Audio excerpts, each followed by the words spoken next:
So friends, आज की जो हमारी सीडीपी की काफ़ी मोस्ट इम्पोर्टेंट टॉपिक है जो आपकी क्लास होने वाली है, जिसमें हम पढ़ेंगे व्यक्तित्व यानी कि पर्सनैलिटी के टाइप और पर्सनैलिटी की जो कैरेक्टरिस्टिक है और जो आपकी सबसे मोस्ट इम्पोर्टेंट है जो आपका पर्सनैलिटी मेजरमेंट की जो विधियां हैं वो कौन कौन सी हैं, तो इनको हम पढ़ने वाले हैं। This topic is most important for all teaching exam like आपका STET exam, CTET exam, UPTET and other जो टेट एग्जाम है उसके लिए ये क्लास काफ़ी इंपॉर्टेंट होने वाली है। तो फ्रेंड्स, पर्सनैलिटी टॉपिक से जो आपके 2 से 3 नंबर जो है वो डेफिनेटली इससे क्वेश्चन बनते हैं।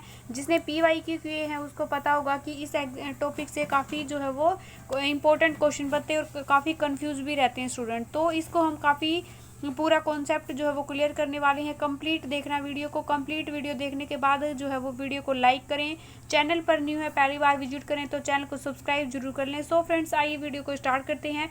एस्टेट की जो हमारी जो आपकी क्लासेस होने वाली हैं, जो यानी कि जो आपकी CDP जिसे को हम साइकोलॉजी बोलते हैं, आपका लेवल है जो कोई सा भी लेवल हो, PGT TGT, यानी कि 90 मार्क्स की जो आपकी कॉमन पोर्शन की जो तैयारी है वो हमारी जो डेली क्लासेस हो रही हैं बिल्कुल फ्री ऑफ कॉस्ट। तो उसके लिए करना क्या है फ्रेंड्स, का जो आपको प्लेलिस्ट को वॉच करना है, जिसमें हमने हिंदी की, इंग्लिश की, हिंदी ग्रामर की जो है वो सारी क्लासेज ऑलमोस्ट हमारी कवर हो चुकी हैं। इंग्लिश की हमारी क्लासेस कंटिन्यू हो रही हैं। CDP की डेली आपको 1 से 2 क्लासेज जो है वो मिल रही हैं। तो फ्रेंड्स, आपको क्या करना है, चैनल को सब्सक्राइब करके बेल नोटिफिकेशन को ऑन कर लेना ताकि अपकमिंग जितने भी वीडियोज हैं उसकी नोटिफिकेशन आप लोगों तक पहुंच सके।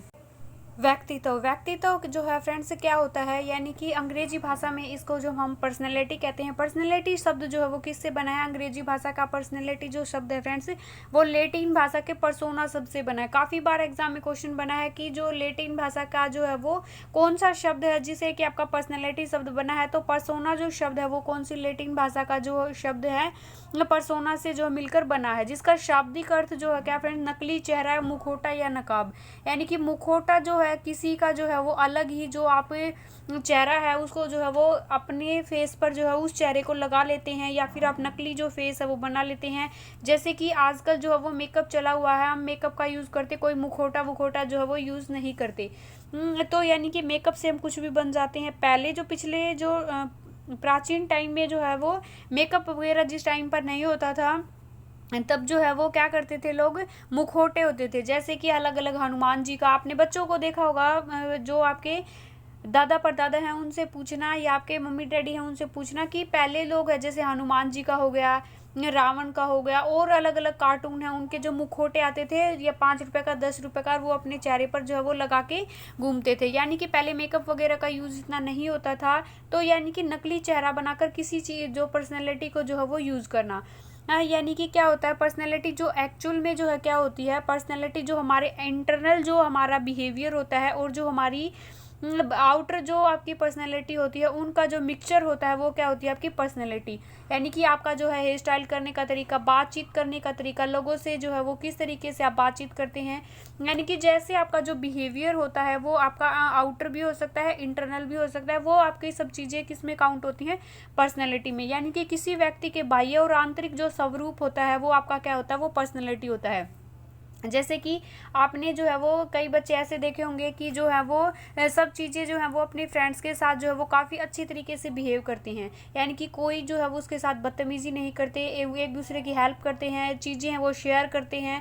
तो यानी कि उसके अंदर जो है वो क्या है, एक अच्छी पर्सनैलिटी है। यानी कि क्या कहेंगे हम, उसके जो इंटरनल जो उसका बिहेवियर है इसके वजह से उसकी पर्सनैलिटी कैसी बनी, अच्छी। और एक बच्चा आपको काफ़ी बदतमीजी करता है, वो बाह्य रूप से काफ़ी सुंदर है, हैंडसम है, तो लेकिन वो लोगों के साथ अच्छे से बातचीत नहीं करता, मार पिटाई करता है, गाली गलौज करता है, तो उसको हम एक गुड पर्सनैलिटी नहीं कहेंगे। यानी कि आपके इंटरनल और जो आपके एक्सटर्नल जो गुण हैं वो मिलकर आपके किसका निर्माण करते हैं, आपकी एक पर्सनैलिटी का जो है वो निर्माण करते हैं।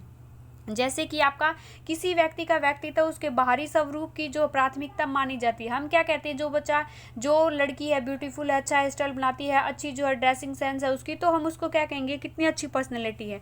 लेकिन समय के साथ साथ आंतरिक स्वरूप को भी माना जाता है। प्रत्येक व्यक्ति में कुछ विशेष गुण, कुछ विशेषताएं होती हैं जो दूसरों व्यक्तियों में नहीं होती। यानी कि क्या होती है, कुछ यूनिकनेस जो है वो हर बच्चे में होती है, हर व्यक्ति में होती है, और वही उसकी किसके निर्माण करता है, उसकी एक पर्सनैलिटी का जो निर्माण करता है। प्रत्येक व्यक्ति एक दूसरे से जो है वो यूनिक होता है, डिफरेंट होता है, इसीलिए तो जो है वो अलग अलग पर्सनैलिटी आपको जो है वो इन्वायरमेंट में अपने आसपास जो वो पाई जाती हैं। व्यक्ति के जो है वो इन गुणों का एक जो समुच्चय जो है, यानी कि इन गुणों का जो इंटरनल एक्सटर्नल जो गुणों का जो ग्रुप है, समुच्चय है, उसको हम क्या कहेंगे फ्रेंड्स? उसको पर्सनैलिटी कहेंगे।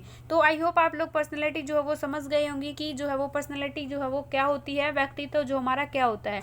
जैसे कि व्यक्तित्व के व्यापक अर्थ में व्यक्ति के आंतरिक और बाह्य दोनों पक्ष शामिल होते हैं। अब हम देख लेते हैं कि आउटर जो पक्ष है, यानी कि जो बाह्य पक्ष है, वो कौन कौन से होते हैं।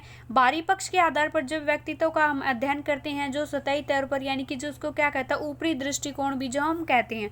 जैसे कि किसी का जो है वेशभूषा हो गई, किसी के खाने पीने का जो तरीका हो गया, उसकी जो है वो कलर हो गया, जैसे कि कोई गोरा होता है, कोई काला होता है, तो शारीरिक जो उसकी बनावट होती है, कोई लंबा होता है, कोई जो है वो एवरेज होता है, कोई जो है वो बिल्कुल ही जो है वो एवरेज से भी बिलो होता है। तो उसके रीति रिवाज, वेशभूषा, खान पान आदि को आउटर जो है वो बाह्य जो पक्ष है पर्सनैलिटी का, उसके अंदर जो है वो शामिल किया गया है। लेकिन क्या होता है, आउटर जो पक्ष होता है, वो बाह्य पक्ष जो होता है अस्थायी होता है, वो ज़्यादा इफेक्टिव जो है वो लोग समझते हैं, लेकिन वो होता नहीं है। एक्चुअल में एक व्यक्ति कितना दिखावा कर सकता है, जो आउटर उसके जो क्वालिटी होगी वो कभी ना कभी निकल कर सामने आएगी। जैसे कि आंतरिक पक्ष होता है, जो इंटरनल जो पर्सनैलिटी होती है, उसके अंदर जब हम व्यक्तित्व का अध्ययन करते हैं, यानी कि इसको क्या कहा जाता है, गहन दृष्टिकोण जो माना जाता है, मानकीय दृष्टिकोण या फिर प्रत्यक्षात्मक दृष्टिकोण, जो हमें क्या कहते हैं, अवलोकन के द्वारा जो गुण हमें मिलते हैं, वो क्या होते हैं, हमारे इंटरनल जो है, यानी कि ये चीज़ें दिखाई नहीं देती, ओनली हम ऑब्जर्वेशन के थ्रू जो है वो समझते हैं। व्यक्तित्व का जो आंतरिक जो पक्ष होता है फ्रेंड्स, वो जैसे मानसिक जो आप किस तरीके से, जो आपका मेंटल लेवल जो है वो किस तरीके का है, किस तरीके का आपका जो है वो बिहेवियर है लोगों के साथ, आपका जो है वो इमोशनली जो किस तरीके से आप बैलेंस हैं, कि निर्णय लेने की आपकी जो क्षमता है, प्रॉब्लम सॉल्विंग का जो मेथड है, लीडरशिप, आप लोगों को दबा के रखने में, तानाशाही जो प्रवृत्ति के लोग हैं, या फिर आप जो है वो लोकतंत्र जो है आपकी प्रणाली है, सभी लोगों को इक्वल समझना, समान समझना, या फिर भेदभावपूर्ण प्रवृत्ति है। तो ये सारे गुण हमारे किसके अंदर होते हैं, हमारे इंटरनल जो पर्सनैलिटी का जो पक्ष होता है उसके अंदर जो है पाई जाती हैं। और ये क्या होता है, कई बार एग्जाम में क्वेश्चन बना कि आंतरिक जो पक्ष होता है पर्सनैलिटी का, वो पक्ष कौन सा होता है, स्थायी पक्ष माना जाता है, जो लाइफ लॉन्ग आपके साथ चलता है। यानी कि जैसे एक इंसान का जो बिहेवियर है, यानी कि उसके इंटरनल जो गुण है, उसका जो बिहेव करना का जो तरीका है, आप उसको किसी भी इन्वायरमेंट में छोड़ दो, उसके जो कुछ गुण हैं वो कभी नहीं छोड़ता। तो यानी कि वो क्या होते हैं, लाइफ लॉन्ग उसके साथ चलते हैं। सबसे जो प्रभावी जो व्यक्तित्व है, वो संवेग जो है वो स्थिर व्यक्तित्व को जो माना जाता है। क्या होता है, इमोशनली जो बंदा है, जो स्टेबल होता है, जिसके अंदर जो वो एडजस्टमेंट करने की पावर होती है, वो उसकी एक सबसे क्या है, वो बंदा, उसकी गुड पर्सनैलिटी जो है वो पाई जाती है, वो पर्सनैलिटी काफ़ी जो है बेस्ट होती है। कुछ जो है डेफिनेशन है, आलपोर्ट की डेफिनेशन काफ़ी इंपॉर्टेंट है। लाइक आपके एस्टेट एग्जाम में, यूपी टेट एग्जाम, एस्टेट में तो नहीं पूछी जाती आपकी डेफिनेशन वगैरह, लेकिन अगर आप C TET exam, UP TET exam, other जो स्क्रीनिंग एग्जाम देंगे तो उसमें डेफिनेशन पूछ सकते हैं। एक दो इंपॉर्टेंट जो डेफिनेशन है जो आपके प्रीवियस ईयर एग्जाम में पूछी गई हैं, उनको हम कर लेते हैं, बाकी को हम स्किप कर देंगे। जैसे कि व्यक्तित्व उन मनोदेहिक अवस्थाओं का एक गत्यात्मक संगठन है, एक समुच्चय है, जो वातावरण के साथ अपूर्व योजन जो है वो स्थापित कर लेता है। यानी कि वो गुण होते हैं जो हमारे अवस्थाओं के जो उनका क्या होता है, एक संगठन होता है, जो इन्वायरमेंट के साथ क्या कर लेता है, एडजस्टमेंट करने में हमें हेल्प करती है। आलपोर्ट के अकॉर्डिंग वो हमारा क्या होता है, पर्सनैलिटी होती है। जैसे कि पार्कर के द्वारा जो है कहा गया है कि हम जो कुछ भी जो है वो क्या होते हैं, 90% तो हमारी हेरिडिटी की वजह से जो है हमारी पर्सनैलिटी डेवलप होती है, और जो है क्या 10% जो हमारा इन्वायरमेंट का जो है उसके अंदर रोल होता है कि हमारी कैसी पर्सनैलिटी होगी। नेक्स्ट है एल्डर के अकॉर्डिंग, ये काफ़ी बार पूछी गई है। व्यक्ति जो है, व्यक्ति के जीवन के जीने का जो ढंग होता है, एक तरीका होता है, वो आपका क्या होता है, वो ही आपकी एक पर्सनैलिटी को जो है वो जन्म देता है। मन के अकॉर्डिंग व्यक्ति का जो एक व्यवहार है, यानी कि बिहेवियर जो है व्यक्ति का, वही क्या होती है, मन के अकॉर्डिंग वो होती है पर्सनैलिटी। ये आपके मनोवैज्ञानिक हैं। 3 से 4 डेफिनेशन आपकी जो है सी टेट एग्जाम में जो है वो यूपी टेट एग्जाम में पूछी गई थी, तो मैंने वो सब बता दी। अगर आपको जो है अगर एग्जाम में आएंगी तो ये भी आपका जो वो नंबर स्किप नहीं होगा। अब हम देख लेते हैं कि व्यक्तित्व पर्सनैलिटी की जो कैरेक्टरिस्टिक है वो काफ़ी इंपॉर्टेंट है। इसको समझने के बाद अगर आपको जो है वो थोड़ा बहुत डाउट है, तो इसको करने के बाद आप जो उसको अच्छे से समझ जाएंगे। नेक्स्ट है फ्रेंड्स कि व्यक्तित्व की जो सबसे प्रमुख जो आपकी विशेषता है वो क्या है, आत्म चेतना, यानी कि खुद की जो आपकी चेतना है, आपका जो कॉन्शियस जो माइंड है वो आपकी क्या है, सबसे जो प्रमुख है विशेषता है आपकी पर्सनैलिटी की, कि आप किस तरीके से जो वो सोचते हैं, किस तरीके की आपकी जो थिंकिंग लेवल है। नेक्स्ट है फ्रेंड्स कि आपका जो है एडजस्टमेंट और खुद के ऊपर जो कंट्रोल है, यानी कि आप जो है वो अपने सेल्फ जो कंट्रोल जो होता है वो पर्सनैलिटी आपकी जो सबसे बेस्ट जो है होती है। वो आप बंदा जो वो सबसे बेस्ट होता है, जो कहीं भी जो है वो रोने लग जाते हैं, अपने इमोशन के ऊपर कंट्रोल नहीं होता, कहीं पर भी गुस्सा एग्रेसिव हो जाते हैं, तो ऐसी पर्सनैलिटी को हम एक गुड पर्सनैलिटी नहीं कह सकते। तो इसलिए आत्म प्रबंधन, सेल्फ एडजस्टमेंट, सेल्फ कंट्रोल जिस व्यक्ति का होता है उस व्यक्ति के अंदर क्या होती है, गुड पर्सनैलिटी जो है वो पाई जाती है। नेक्स्ट है फ्रेंड्स कि व्यक्तित्व में आपकी जो सामाजिकता, सोशल जो आपकी हेल्प करने की जो प्रवृत्ति है, आपकी जो मोरल जो आपकी क्वालिटीज़ होती हैं, आपका कैरेक्टर जो है, ये सारी विशेषताएं किस में पाई जाती हैं, आपकी पर्सनैलिटी में। तो कई बार एग्जाम में ये क्वेश्चन बना कि फ्रेंड्स पर्सनैलिटी में आपसे पूछा गया है कि सामाजिकता, सहयोग करने की प्रवृत्ति, नैतिकता की प्रवृत्ति और चरित्र में से कौन सी जो विशेषताएं हैं वो आपकी पर्सनैलिटी की विशेषता नहीं है। तो ये सारी चीज़ें आपकी जो शारीरिक बनावट हो गई, आपकी सहयोग करने की प्रवृत्ति हो गई, नैतिकता हो गई, चरित्र, ये सारी किसकी हैं, आपकी पर्सनैलिटी की विशेषताएं हैं। तो आपको ये याद रखनी है। नेक्स्ट है सबसे प्रभावशाली जो आपके व्यक्तित्व है वो संवेग, यानी कि जिस व्यक्ति का अपने क्या होता है, अपने ऊपर जो कंट्रोल होता है वो एक गुड पर्सनैलिटी होती है। तो आपको ये सारी चीज़ें याद रखनी है। नेक्स्ट है कि आपका व्यक्तित्व न तो पूर्णतः शारीरिक है और न ही पूर्णतः मानसिक, यानी कि शारीरिक रूप से अगर बंदा अच्छा नहीं है तो, और मानसिक रूप से अगर अच्छा है तो भी हम उसको एक गुड पर्सनैलिटी का जो है वो दर्जा नहीं दे सकते।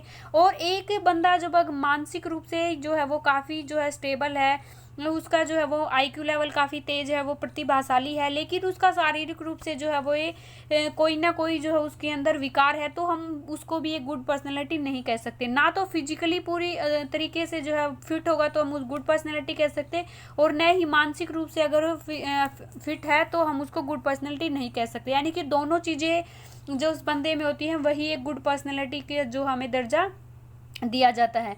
नेक्स्ट है हमारा व्यक्तित्व को वंशानुक्रम और वातावरण दोनों प्रभावित करते हैं। अब एग्जाम में क्वेश्चन क्या बनता है फ्रेंड्स कि एग्जाम में काफ़ी बार क्वेश्चन बना है कि पर्सनैलिटी जो होती है वो आपका क्या होती है, हेरिडिटी, यानी कि जो आपका वंशानुक्रम होता है और उसका जो आपका वातावरण होता है, यानी कि दोनों ही चीज़ें हैं, उसका जो है गुणनफल है। आप लोगों को याद रखना है फ्रेंड्स, कहीं पे आपका योगफल, यानी कि इन दोनों का जो जोड़ है जो ये नहीं होती, तो आपको ये याद रखना है फ्रेंड्स कि इन दोनों का जो जोड़ है वो आपकी पर्सनैलिटी को नहीं माना जाता, तो आपको ये गलत कर देना है। अगर कहीं आए वंशानुक्रम और वातावरण का गुणनफल है जो है वो पर्सनैलिटी को कहा जाता है, तो ये आपका हो जाएगा राइट ऑप्शन। तो आप लोगों को क्या करना है, ये सारी छोटी छोटी लेकिन मोटी मोटी बातों का जो है वो ध्यान रखना है, क्योंकि हमारा क्वेश्चन है वो गलत नहीं होना चाहिए। नेक्स्ट है फ्रेंड्स कि व्यक्तित्व आंतरिक और बाह्य दोनों होते हैं। नेक्स्ट है व्यक्तित्व आपका जो है वो लक्ष्य केंद्रित, यानी कि गोल ओरिएंटेड होता है आपकी पर्सनैलिटी। नेक्स्ट है व्यक्तित्व में शारीरिक और मानसिक जो स्वास्थ्य है वो अधिक महत्व देता है, यानी कि दोनों तरीके से बंदा क्या होना चाहिए, फिट होना चाहिए, फिजिकली भी और मेंटली भी। नेक्स्ट है व्यक्ति में व्यक्ति के सभी गुण व विशेषताओं को शामिल किया जाता है, ये भी आपने याद रखना है। मनोवैज्ञानिक है, इन्होंने आप अलग अलग जो है वो निर्माण की व्यक्तित्व की जो अवस्थाएं बताई हैं, कुछ इंपॉर्टेंट जो है ये 3-4 हम पढ़ लेते हैं। कैटल के अकॉर्डिंग व्यक्तित्व का निर्माण जो है वो विकास की सबसे अच्छी अवस्था कौन सी है, शैशव अवस्था को, यानी कि कैटल ने बताया कि व्यक्तित्व की सबसे बेस्ट पर्सनैलिटी कब होती है, शैशव अवस्था में होती है। लेकिन सिगमंड फ्राइड ने बताया कि व्यक्ति के निर्माण की जो सबसे बेस्ट जो स्टेज है वो शैशव अवस्था है। इन्होंने भी बताया कि जो 4 से 5 वर्ष का जो टाइम पीरियड होता है बच्चे का, वो सबसे बेस्ट जो स्टेज है किसकी, आपकी पर्सनैलिटी को डेवलप करने की। नेक्स्ट है फ्रेंड्स कि यूंग और जुंग ने, इन्होंने आपका जो है वो व्यक्तित्व को निर्माण में जो है विकास को सबसे जो बेस्ट जो अवस्था कहा है आपकी मध्य अवस्था, यानी कि ना तो आपकी शैशव अवस्था को बेस्ट कहा, ना ही आपकी जो है वो किशोर अवस्था का, यानी कि बीच का जो टाइम पीरियड होता है वो उसके अंदर जो है वो पर्सनैलिटी सबसे ज़्यादा जो है वो निर्माण होता है पर्सनैलिटी का। नेक्स्ट है आलपोर्ट की जो डेफिनेशन है वो आपकी सारी चीज़ें आलपोर्ट की पर्सनैलिटी में काफ़ी इंपॉर्टेंट है, जैसे कि व्यक्तित्व के निर्माण की विकास की जो सबसे अच्छी विशेषता है जो किशोरावस्था, यानी कि इसमें जो है बच्चा अपनी पर्सनैलिटी पर टोटली फोकस होता है। स्व प्रेम की जो भावना होती है, खुद के लिए जीना है, बच्चा इस अवस्था में सीखता है, यानी कि उसमें वो आपका इंटरनल आपकी पर्सनैलिटी पर भी ध्यान देता है, और जो आउटर जो पर्सनैलिटी होती है किशोरावस्था में, तो सबसे ज़्यादा फोकस बच्चा किशोरावस्था में करता है। तो हाँ, सबसे ज़्यादा बेस्ट अगर आपसे पूछा जाए कि आपकी जो पर्सनैलिटी को डेवलप करने के लिए, तो बाल्यावस्था और किशोरावस्था जो है वो मानी गई हैं। नेक्स्ट है फ्रेंड्स कि आपका एग्जाम में क्वेश्चन है वो कहाँ से बनता है, कि व्यक्तित्व का जो मापन है, कि मेजरमेंट ऑफ पर्सनैलिटी जो आपकी विधियां हैं वो काफ़ी इंपॉर्टेंट है। तो सबसे पहले आपके प्रक्षेपी विधि और अप्रक्षेपी विधि जो है ये 2 टाइप की होती है, तो ये काफ़ी इंपॉर्टेंट है। सबसे पहले हम प्रक्षेपी विधि जो है वो क्या होती है, कई बच्चों को इसी में कन्फ्यूजन रहता है, तो हम सबसे पहले यही पढ़ेंगे। क्योंकि अप्रक्षेपी जो विधि होती है इसमें क्या होती है, सब्जेक्ट जो है वो अध्ययन किया जाता है, व्यक्ति का बच्चे का जो है वो आमने सामने जो है वो सब्जेक्टिव यानी कि व्यक्तिगत रूप से क्या किया जाता है, अध्ययन किया जाता है, यानी कि ऑब्जर्व किया जाता है पर्सनैलिटी को। तो इनको हम पढ़ेंगे काफ़ी डेप्थ में, लेकिन सबसे पहले जो हमारे लिए मुश्किल चीज़ें होती हैं हम उसको पढ़ेंगे। प्रक्षेपी विधि जो है वो क्या होती है, तो प्रक्षेपी जो शब्द है आपको याद रखना कि फ्रेंड्स, प्रक्षेपी जो शब्द है वो सर्वप्रथम इसका प्रयोग है वो किसने किया था, तो प्रक्षेपी जो शब्द है आपका ये किसने दिया था फ्रेंड्स, सिगमंड फ्राइड ने ये शब्द दिया था, आपको ये याद रखना है। नेक्स्ट, प्रक्षेपी विधि में क्या जो है वो अध्ययन किया जाता है, जो हमारा अचेतन मन होता है, जैसे कि सिगमंड फ्राइड ने आपका मन की जो है वो 3 स्टेज बताई, कि आपका कॉन्शियस माइंड, सबकॉन्शियस माइंड और जो है वो अनकॉन्शियस माइंड, यानी कि सबसे ज़्यादा आपका मन जो है वो 9 जो है वो 10 भाग हमारे मस्तिष्क का जो किस दिशा में जो अवस्था में होता है, तो वो अचेतन मन। अचेतन मन क्या होता है फ्रेंड्स, जो दमित इच्छाएं होती हैं, जो हमारी अनफुलफिल जो विशेष होती हैं वो अचेतन मन में हमारी स्टोर हो जाती हैं, उसकी अध्ययन करना आपकी क्या होती है, प्रक्षेपी विधि के द्वारा इन चीज़ों का अध्ययन जो है वो किया जाता है। तो आपको ये याद रखना फ्रेंड्स। नेक्स्ट, प्रक्षेपी विधि में किसी व्यक्ति, वस्तु, बालक पर जो है वो थोपा जाता है, यानी कि उसके अंदर जो है वो अचेतन मन में जो उसकी दमित जो इच्छाएं हैं उनको क्या बाहर निकालने के लिए जो है वो यूज किया जाता है। जैसे कि यार जो प्रक्षेपी जो विधि होती है, बालक के व्यक्तित्व का मापन करने के लिए बालक को जो है कुछ कार्ड वगैरह दिखाकर, रेखा चित्र दिखाकर जो है उनका लक्ष्य क्या होता है, उनको इमोशनली जो उत्तेजना पैदा करना है, यानी कि जो इमोशनली संवेगात्मक रूप से उनको क्या करना है, उत्तेजित करना। जैसे कि आपके प्रक्षेपी विधि में TAT हो गया, नेक्स्ट है हरमन साइरोशा जो दबा परीक्षण हो गया, आपका CAT हो गया। तो ये सारे जो परीक्षण है वो किस में किए गए हैं, आपके जो है प्रक्षेपी विधि के अंदर किए गए हैं, और इसको है हम मोस्टली हम स्किप कर देते हैं, लेकिन एस्टेट एग्जाम का फेवरेट क्वेश्चन है, यहाँ से आपके 2 क्वेश्चन जो है वो बनते हैं, तो ये काफ़ी इंपॉर्टेंट है जिसको हम अच्छी तरीके से समझेंगे। तो आई होप फ्रेंड्स आपने वीडियो को लाइक कर दिया, अगर नहीं किया तो जल्दी से जल्दी जाकर वीडियो को लाइक जरूर कर दे फ्रेंड्स। उसके बाद हम जो है वो स्टार्ट करते हैं। नेक्स्ट है कि हमारा TAT जो आपका परीक्षण है वो किस तरीके का परीक्षण होता है। तो फ्रेंड्स TAT जो हमारा परीक्षण होता है ये आपका मॉर्गन व मुर्रे के द्वारा जो है वो ये परीक्षण किया जाता है। इसका फ्रेंड्स पूरा नाम है वो आपको याद रखना है, कई बार एग्जाम में पूछा गया है। इसका नाम थीमेटिक एप्रिसिएशन टेस्ट जो है, जिसको हम शॉर्ट में जो है वो TAT कहते हैं, कि थीमेटिक एप्रिसिएशन जो टेस्ट है। और ये कब किया गया था, आपका 1925 में जो है ये टेस्ट किया गया था। तो डेट आपको याद रखनी है। ये इसके प्रतिपादक कौन है, किसके द्वारा ये किया गया था, तो मॉर्गन व मुर्रे के द्वारा जो है ये प्रयोग किया गया था। नेक्स्ट है यह परीक्षण फ्रेंड्स 14 वर्ष से अधिक जो आयु के वर्ग के जो स्टूडेंट होते हैं उनके ऊपर ये परीक्षण जो है वो किया जाता है। इसको एक अलग नाम से भी जाना जाता है, कि एक प्रासंगिक जो अंतर्बोध परीक्षण के नाम से भी जो है इसको जाना जाता है। नेक्स्ट है कथानक बोध परीक्षण भी कहते हैं इसको। तो आपको जो है वो थीमेटिक एप्रिसिएशन जो टेस्ट है इसका कंप्लीट जो है नाम है, इसको आपको याद रखना है। कहानी लेखन परीक्षण भी इसको कहा जाता है। अब जो है इसमें इंपॉर्टेंट क्या है फ्रेंड्स, कि इसमें जो 30 कार्ड होते हैं, यानी कि वो 30 कार्ड जो संख्या है एग्जाम में कई बार आती है कि इसमें जो कार्ड है वो कितने होते हैं। तो आपको याद रखना है इसके अंदर 30 कार्ड होते हैं, कुछ काले जो ब्लैक कलर के होते हैं, कुछ सफ़ेद कलर के बने होते हैं। जैसे कि एक जो है खाली कार्ड जो है वो कहानी लिखने को दिया जाता है। तो आप लोगों को याद रखना कि एक कार्ड का जो यूज है वो किस लिए किया जाता है, तो यानी कि कहीं पे 30 और 31 जो है वो कार्ड की संख्या बताई गई है, लेकिन एग्जैक्ट जो संख्या आपकी जो है वो 30 ही हम जो है मानते हैं, क्योंकि एक कार्ड जो होता है वो बिल्कुल खाली होता है। वो क्या किया जाता है, आपको कहानी लिखने के लिए दिया, अपने जो है उसके इमोशन है वो लिखने के लिए दिया जाता है। तो कार्ड हमें 30 ही पढ़ने हैं। जैसे कि आपका 30 कार्ड होते हैं, जिस पर कि 10 जो कार्ड होते हैं फीमेल के चित्र बने होते हैं, 10 कार्ड पे आपके जो है वो मेल के जो चित्र बने होते हैं, और 10 कार्ड पर आपके बोथ यानी कि मेल एंड फीमेल दोनों के जो चित्र बने हुए होते हैं। तो आपको ये याद रखना है, यह जो आपका परीक्षण है इसमें छात्र को जो अपनी समस्याएं होती हैं, जो विचार होती है, जो भावनाएं को व्यक्त करता है और उसमें उसकी जो समस्याओं का जो पता लगाया जाता है, जो वो लास्ट में क्या लिखता है, इस अपने खाली वाले कार्ड पे इन्हें अपनी सारी समस्याओं को जो है वो लिखता है। तो एक एक करके बच्चे को दिखाया जाता है और जिस तरीके का इमोशन बच्चे के अंदर होता है वो बाहर आता है, वो इसको पॉइंट आउट करता है। नेक्स्ट है, आई होप फ्रेंड्स आप जो है वो समझ गए होंगे फ्रेंड्स कि आपका जो है ये जिस बालक पर इस विधि को जो है वो काम में लिया जाता है, न्यूनतम 5 जो है वो अधिकतम 20 कार्ड इसके अंदर क्या दिखाए जाते हैं। और कार्ड देखने के बाद बालक को कहानी लिखने का समय क्या दिया जाता है, 5 मिनट का जो समय दिया जाता है। 14 वर्ष के से अधिक उम्र के जो बच्चे हैं उनके लिए ये जो है परीक्षण उपयोगी है। अब जो है ये मोस्ट इम्पोर्टेंट कि जो भारतीयकरण जो है यानी कि टीएटी परीक्षण का जो भारतीयकरण है वो उमा चौधरी के द्वारा किया गया है। ऐसा जो है वो कभी कहीं जो है वो फ्रेंड्स है इतना डेप्थ में आपको कहीं भी जो है वो पर्सनैलिटी का टॉपिक नहीं मिलेगा, मैं गारंटी देती हूँ। तो आप लोगों को अच्छे से पढ़ना है, वीडियो को शेयर जरूर करना है ताकि सभी जो कैंडिडेट हैं वहाँ तक, जो आपका एग्जाम देने वाले हैं वहाँ तक जो है ये वीडियो पहुँच जाए। नेक्स्ट है फ्रेंड्स कि आपका CAT, जिसको हम क्या कहते हैं, आपका चिल्ड्रन एप्रिसिएशन जो टेस्ट है के नाम से जानते हैं। और ये टेस्ट आपका कब हुआ था, 1948 में ये टेस्ट किया गया था। इस परीक्षण का जो निर्माण है वो लियोपोल्ड ब्लैक के द्वारा जो है वो किया गया था। ये जो परीक्षण है आप फ्रेंड्स ये आपका किया गया था, यानी कि चाइल्ड एप्रिसिएशन जो टेस्ट है इसका नाम दिया गया है। इसमें इंपॉर्टेंट जो है फ्रेंड्स कि इसमें कार्ड जो है वो कितने होते हैं, तो इसमें काले व सफ़ेद रंग के जो कार्ड बने होते हैं ये भी TAT परीक्षण के जैसा होता है। लेकिन इसमें होता क्या है फ्रेंड्स, इसमें जो है वो फीमेल की जगह जानवरों के चित्र होते हैं। आपको याद रखना है कि मनुष्य के तरह कार्य और व्यवहार करते दिखाए गए हैं आपके जानवर।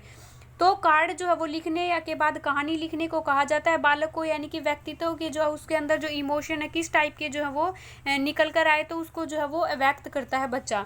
CAT जो परीक्षण होता है इसकी जो है एज लिमिट यानी कि 14 वर्ष से कम उम्र के बच्चों पर, यानी कि चिल्ड्रन हो गया तो यानी कि 14 वर्ष से कम उम्र के बच्चों पर ये प्रयोग जो है वो किया जाता है। आपको ये याद रखना है। इसके माध्यम से बच्चों का जो फैमिली बैकग्राउंड है, सफाई, ट्रेनिंग से संबंधित जो समस्याएं हैं, ये जो उनकी हैबिट है उनका पता लगाया जाता है। CAT जो परीक्षण है इसका भारतीयकरण किसके द्वारा किया गया, उमा चौधरी के द्वारा किया गया। CAT परीक्षण भारतीय बालकों पर जो है वो लागू नहीं किया जा सकता क्योंकि इसमें विदेशी जानवरों के जो है वो चित्र दिखाए गए। तो आप लोगों को याद रखना है फ्रेंड्स। आई होप आपको वीडियो पसंद आई हो। नेक्स्ट वीडियो में पार्ट 2 में हम इसके बाकी जो है वो वीडियो को करने वाले हैं और इसकी जो प्रोजेक्टिव जो आपका मेथड है उसको भी हम डिस्कस करेंगे। सो फ्रेंड्स सारी आज हम नहीं करेंगे क्योंकि वीडियो काफ़ी लेंथी हो जाएगी। आई होप आपको वीडियो पसंद आई हो। अगर वीडियो पसंद आए तो don't forget like, share and comment. Channel पर न्यू है तो पहली बार आप वीडियो देख रहे हैं तो चैनल को सब्सक्राइब करना बिल्कुल ना भूले। Bye bye everyone.